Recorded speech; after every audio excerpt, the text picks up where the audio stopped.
I've always thought of the iPhone 13 as just a good deal. I mean, things like the iPhone 12 had kind of a battery life issue, and the 14 got barely any upgrades, so the 13's kind of a good middle ground. I'd go as far to say that even the whole 13 lineup was good. Even the Mini, which barely anybody bought, I think that was still a good phone. With the 14s, it just kind of felt like a forced annual refresh that didn't really introduce anything new or even close to revolutionary. Not that that's what I was expecting either. I mean, we haven't seen anything truly revolutionary or new since the iPhone 10 launched back in 2017. Considering we're getting an iPhone 15 this year and maybe even a 15 Ultra, it's time to decide. Are you still going to pick up the 13 in 2023? Well, I'm here to tell you why you should and maybe why you shouldn't get one this year. Now, I've had my 13 since December of 2021 and it's held up fine so far. No visual glitches or audio mishaps or weird slowdowns, it's been fine. Now, there hasn't been anything major, but I did notice kind of when iOS 16 came out, so it could be part of that, but all my family has 13s, most of them at least, and whenever we press the power button, it does take like an extra half a second to actually turn off the screen, so that's just a little concern. Despite that though, everything's been smooth, fast, and seamless even though the screen is only 60 Hz. And fun fact, our eyes can actually only see at 60 Hz, and anything beyond that is just kind of an illusion with the brain or something. I know it's not really related, but I just thought I'd throw it out there. And if you guys are worried about support for updates or anything, don't be. Apple products are notoriously fantastic for having just the longest ever support time, so you should be getting updates on this thing until like 2028. There is only 4 gigs of RAM, or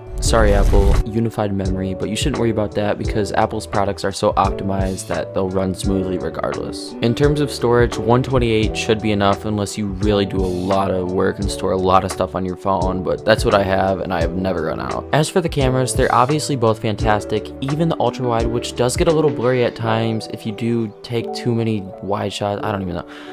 You know what I mean, it's not the greatest looking camera. I don't have an actual camera yet, so I have been using it to record all of my YouTube videos, and you guys don't seem to have a problem with it yet, so I don't either. Comparing it to the 14, it looks basically identical unless you do live in the US, which means you're not going to have that physical SIM card slot anymore. In my opinion, if you're considering a 14, just downgrade and get this instead, unless you really want that, you know, motion stable capture footage or whatever, or the satellite features, the crash detection.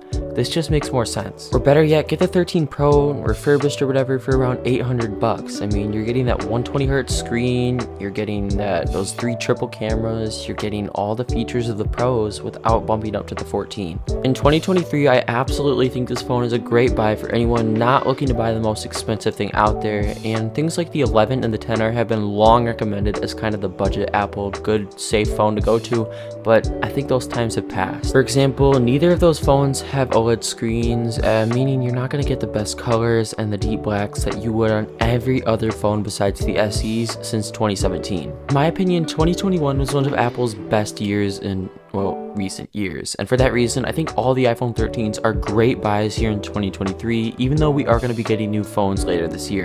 With that being said, if you guys enjoyed today's video or got something out of it or like my content in general, please make sure to subscribe, like this video, and comment down below telling me what you guys would like to see in the future, and I will see you guys in the next one. Bye.